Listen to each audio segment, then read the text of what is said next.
पंचम सर्ग।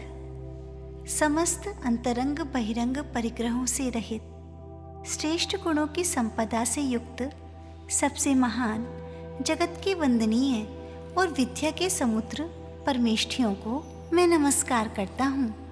इसके अनंतर ये सूर्यमित्र मुनिराज ग्राम, नगर, खेत, वन आदि में अपने गुरु के साथ विहार करते हुए चंपापुर आए।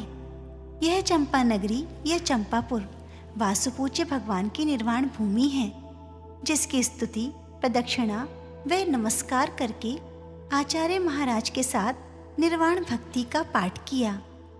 वासुपूज्य स्वामी के गुणों के समूह और निर्वाण लाभ की भावना से जो इन सूर्यमित्र महात्मा महामुनि के परिणामों में विशुद्धि आई, उससे अज्ञान रूपी अंधकार का नाशक, तीन लोक के पदार्थों का प्रकाश करने वाला उत्तम अवधि ज्ञान उत्पन्न हो गया।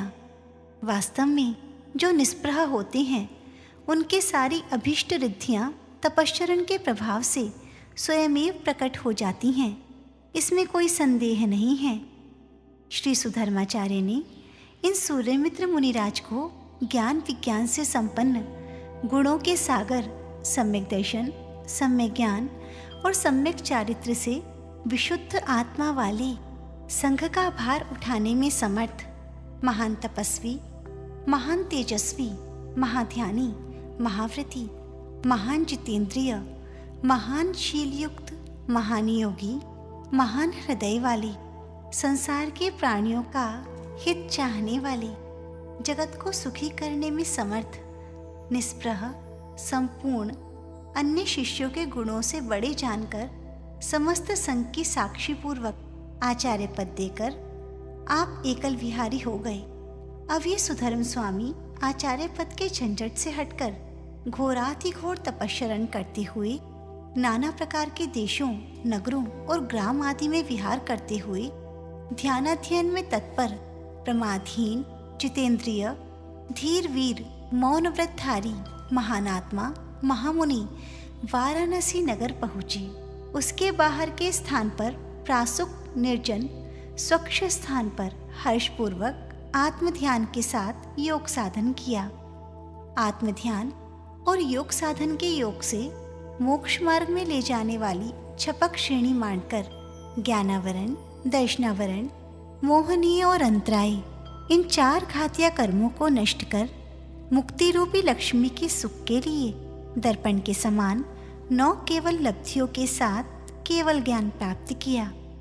केवल ज्ञान होते ही इंद्रादि देवों ने पूजा की और वहीं पर संपूर्ण अघातिया कर्मों को भी नष्ट कर शरीर त्याग कर दिया और अनंत सुख के सागर, समस्त लोक के अग्रभाग में स्थित नित्य गुणों के खान श्री सुधर्म स्वामी ने निर्वाण को प्राप्त किया। अब सूर्यमित्र आचार्य ने भव्य जीवों के कल्याण के लिए धर्मोपदेश आदि देते हुए, धर्म प्रभावना करते हुए, ईर्यापत शुद्धि से अनेक स्थानों में विहार करते एक दिन कौशाम्बी नगरी में आहार के लिए प्रवेश किया।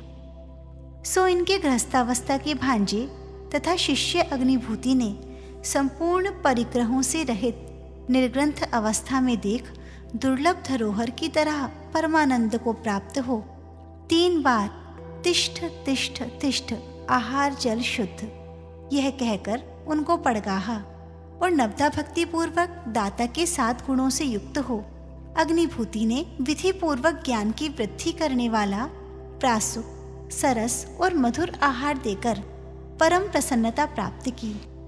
जब वीतरागी महामुनि श्री सूर्यमित्र आचार्य आहार ग्रहण करके आत्मध्यान के लिए जाने लगे तो अग्निभूति ब्राह्मण ने कहा कि भगवान, वायुभूति मेरा भाई क्रोध, मायाचार आदि अनाचार करता हुआ धन पैदा करता है और आपकी निंदा भी करता रहता है। सो उस दुष्ट को घर जाकर उसे आप समझाइए, क्योंकि 3 जगत के जीवों को समझाकर मार्ग में लगाने के लिए आप ही समर्थ हैं।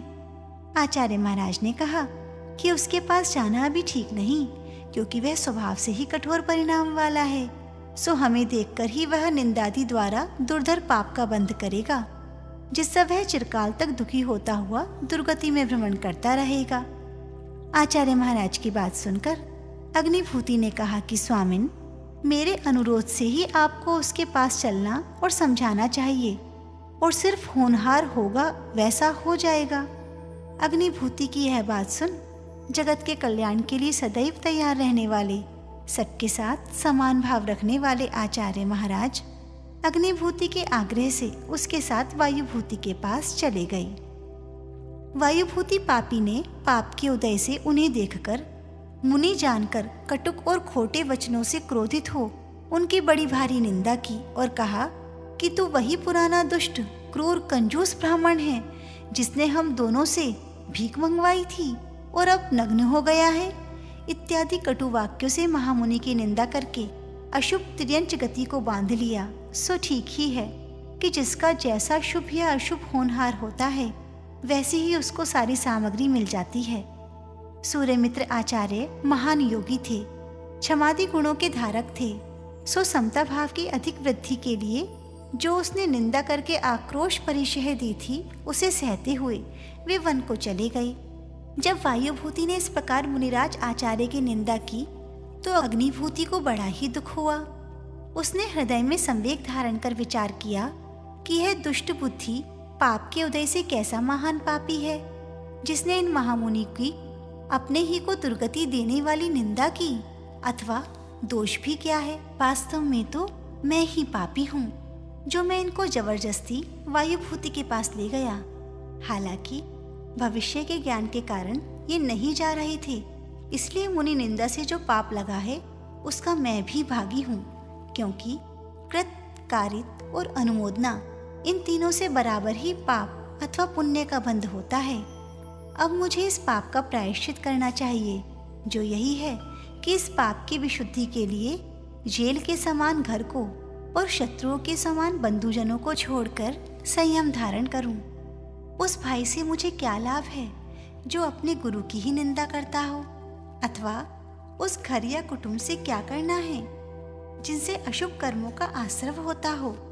अरिहंत भगवान, मुनि तथा शास्त्रों की भक्ति के समान कोई उत्तम धर्म नहीं, और इनकी निंदा के अतिरिक्त नरक में पहुंचाने वाला कोई पाप नहीं। इस घटना तथा इस विचार से उस पुण्यात्मा के हृदय में वैराग्य भाव और भी दूना हो गया। इस अग्निभूति ने अब इस संसार के भोगों से वैराग्य धारण कर गृहस्थाश्रम को शत्रु के समान समझकर तज दिया। अंतरंग एवं बहिरंग परिग्रह को छोड़ और देवों के भी दुर्लभ महाव्रतों को मन वचन काय की शुद्धि से धारण किया, जो कि किसी सौभाग्य से ही प्राप्त होते हैं। अग्निभूति महाव्रतों के धारणार्थ जब वन को चला गया तो उसकी भार्या सोमदत्ता को बड़ा दुख हुआ। वह उदास होकर वायुभूति के पास गई और शोक की शांति के लिए उससे कहा कि तुमने दुष्टता से महामुनि की जो निंदा की उससे मेरा पति हृदय में वैरागी हो दीक्षित हो गया है। जब तक ये बातें किसी को मालूम ना पड़े तब तक अपना कर्तव्य है कि हम सब चलकर उनको समझा कर ले आवें। यदि हमने देर की तो फिर लाना असंभव हो जाएगा। सोमदत्ता की बात सुनकर वायुभूति को बड़ा क्रोध आया और उसने क्रोध में अंधे हो अपनी भौजाई के मुंह पर लात मारी। इस तरह की मार फटकार से सोमदत्ता को भी अपना और दूसरे का नाश करने वाला क्रोध आया, जिससे उसने निंदनीय कर्म कराने वाला जगत में निंदे निदान बंद किया और कहा कि मैं असमर्थ अबला हूँ, सो इस समय तो अपराध के फलस्वरूप तेरा कुछ भी बिगाड़ मैं कर नहीं सकती, किंतु अगले जन्म में मैं ऐसी बनूंगी जो तेरे पांवों को तोड़ तोड़ कर खाऊंगी, यह निश्चय समझना। सो ठीक ही है, दुर्बुद्धि जब क्रोध से अंधे हो जाते हैं तब हानि लाभ कुछ नहीं देखते। इसलिए बुद्धिमानों को चाहिए कि दोनों लोग बिगाड़ने वाले, धर्म और कल्याण को नष्ट करने वाले इस क्रोध को क्षमारूपी बाणों से नष्ट करना चाहिए। वायुभूति भी उस मुनिनिंदा की घटना के 7वें दिन ही महान पाप के उदय से उदंबर कुष्ठ से पीड़ित हो गया। इस तरह वह वायुभूति महान दुखी हो गया। सो ठीक ही है, महान पापों के संचय से पराभव की तो क्या बात, इस भव में भी महान क्लेशों और दुखों को वे मूर्ख पापी भोगते हैं। वह वायुभूति विद्वान महाकुष्ठ नामक महान व्याधि से अत्यंत पीड़ा को भोग आर्त ध्यान पूर्वक मर गया और उसी नगरी में गधी हो गया। सो ठीक ही है, देवशास्त्र गुरु और धर्मात्माओं की निंदा करने वालों की ऐसी ही दुर्गति होती है। ऐसे लोगों का वर्तमान, होने वाला भविष्य तथा अतीत का सारा शुभ व सुख पाप से नष्ट हो जाता है। इसलिए यह जानकर चाहे प्राण ही चले जाएं, किंतु कभी भी निर्दोष अरिहंत भगवान, गुरु, मुनिराज, श्रावक तथा धर्मात्माओं की निंदा नहीं करनी चाहिए। उस गधी ने भूख, प्यास, सर्दी, गर्मी आदि के अनेकों दुखों को सहन किया। पाप के उदय से थोड़ी ही आयु में गधी दुख से भरी हुई पर्याय से भी छूटकर उसी नगर में शूकरी हो गई, जो कि गधी की पर्याय से भी निम्न थी। उस शूकरी की पर्याय में भी उसने भूख आदि महान दुख तथा जनता से ताड़न मारन आदि सहकर किसी मालिक के न होने से सर्वथा पराधीन व अत्यंत कष्टों के साथ संक्लिष्टता से मर गई। और इसी चंपा नगरी में विकराल, भयंकर मुंह वाली, क्रूर, दुख से व्याकुल चांडाल के घर में कुक्कुरी हुई। इस पर्याय में भी भूख, प्यास, सर्दी, गर्मी आदि अनेक कष्ट भोगकर अत्यंत क्लेशपूर्वक मरण कर उसी चांडाल के घर कौशाम्बी नाम की चांडली के गर्भ से अंधी, दुर्गंधि से युक्त अत्यंत कुरूप चांडाली हुई। यह सब मुनि निंदा जनित पाप का उदय था।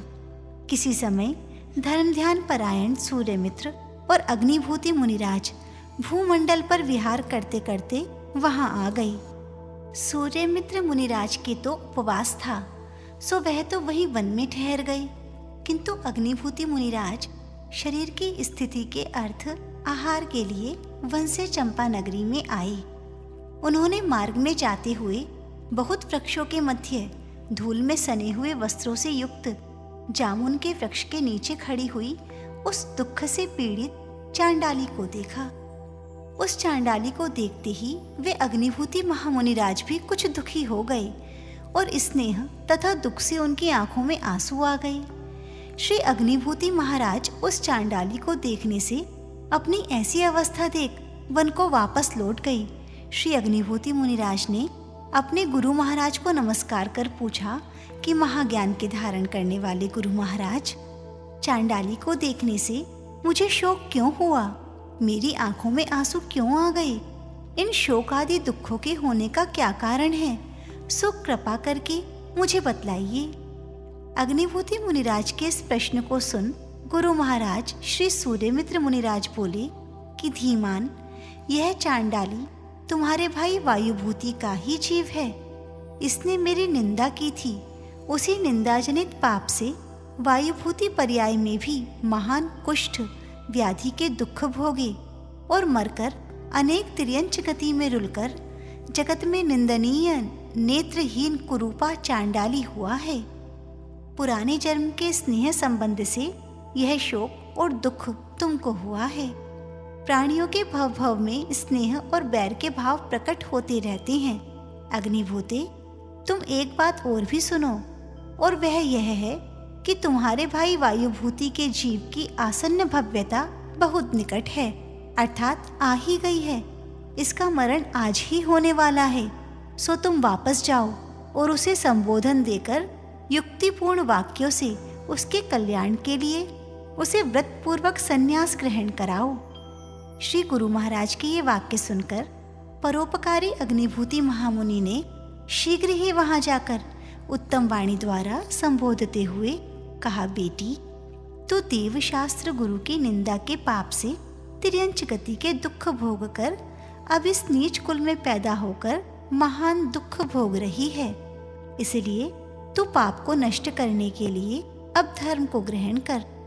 उस धर्म की सिद्धि के लिए मद्य, मांस, मधु और 5 उदंबर फलों को त्याग कर खाद्य, स्वाद्य, लेय और पेय इन 4 प्रकार के आहार के त्याग कर दे।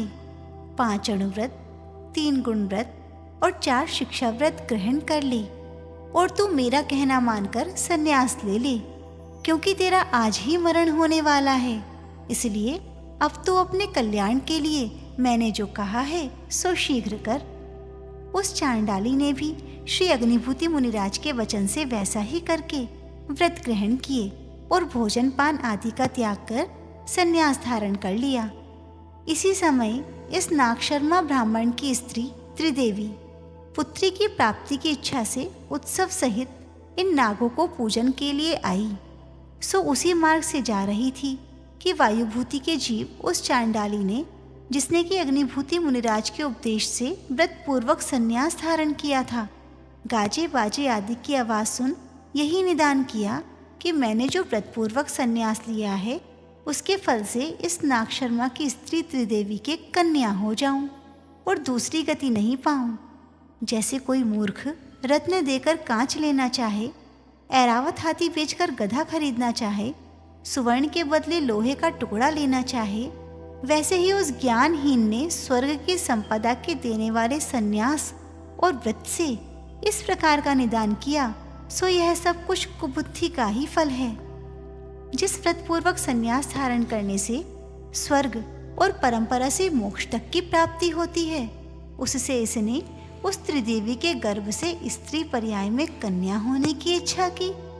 सो इस निदान बंध से वह चांडाली मरकर नागश्री कन्या के रूप में उत्पन्न हुई है, परंतु उसमें व्रत संस्कार की वासना थी, जिससे अब भी इसने व्रत ग्रहण किए हैं। सो यही नागश्री आज यहाँ नाग पूजन हेतु आई थी। हम दोनों सूर्यमित्र और अग्निभूति ने इसे व्रत ग्रहण करा दिए हैं। वायुभूति का जीव पर्याय भोग कर यह नागश्री हुआ है। वे श्री सूर्यमित्र मुनि महाराज श्री चंद्रवाहन राजा से कहते हैं कि राजन, मनुष्य अपने पाप से ही दुर्गतियों में भ्रमण करते हैं और धर्म से उत्तम गति में जाते हैं, एवं पुण्य पाप रूप दोनों प्रकार के परिणामों तथा आचरण से मध्यम गति यानी मनुष्य पर्याय प्राप्त होती है। धर्म से ही धर्मात्मा लोग इंद्र, अहमिंद्र के उत्तम पद प्राप्त करते हैं और पापी लोग पाप के फल से नरक व तिर्यंच गति प्राप्त करते हैं। 3 जगत के स्वामी तीर्थंकर भगवान की संपूर्ण संपदा भी धर्म से ही मिलती है और दुर्बुद्धि लोग पाप से दरिद्रता जैसा महान पाप का फल भोगते हैं। हे राजन, 3 लोक में जितने भी कल्याण और सुख के साधन हैं, वे सब धर्म से ही प्राप्त होते हैं और पापी लोग पाप से ही समस्त दुखों का समूह प्राप्त कर लेते हैं। धर्म से ही जिनेंद्र भगवान आदि पुरुषोत्तम होते हैं और पाप से नौकर चाकर, गरीब और भिखारी बनते हैं। चाहे वो कोई वस्तु कितनी ही दूर और दुर्लभ हो, किंतु अपने को इष्ट हो तो वह तीनों लोकों में कहीं भी हो धर्म से प्राप्त हो जाती है और पाप से हथेली में आई हुई वस्तु भी चली जाती है। इस प्रकार धर्म से चतुर विद्वान लोग महान सद्गति को पाते हैं और पापी कुगतियों में रुला करते हैं, जो कि सब दुखों की खान होती है। यह विश्वास कर विद्वानों को चाहिए कि धर्म का पालन करें, जो कि समस्त सुख समृद्धि और मोक्ष का साधन है, और पाप कार्यों को मन वचन काय की विशुद्धि पूर्वक छोड़ें। धर्म ही ऐसा साधन है जो देव, नरेंद्र, देवेंद्र आदि पदों का देने वाला है। इसलिए मैं धर्म का सेवन करने वाला हूँ। मैं धर्म का आचरण करता हूँ और धर्म के लिए तप ही करता हूँ। धर्म के अतिरिक्त ऐसी कोई वस्तु नहीं जिसका मैं सहारा ले सकूं। इसलिए धर्म के गुणों का ही मैं सेवन करता हूँ। मैं धर्म में चित्त लगाता हूँ। इसलिए हे धर्म, मेरे संसार भय को दूर करो। इस प्रकार सुकुमार चरित्र में नागश्री के पूर्व भवों का वर्णन करने वाला 5वां सर्ग समाप्त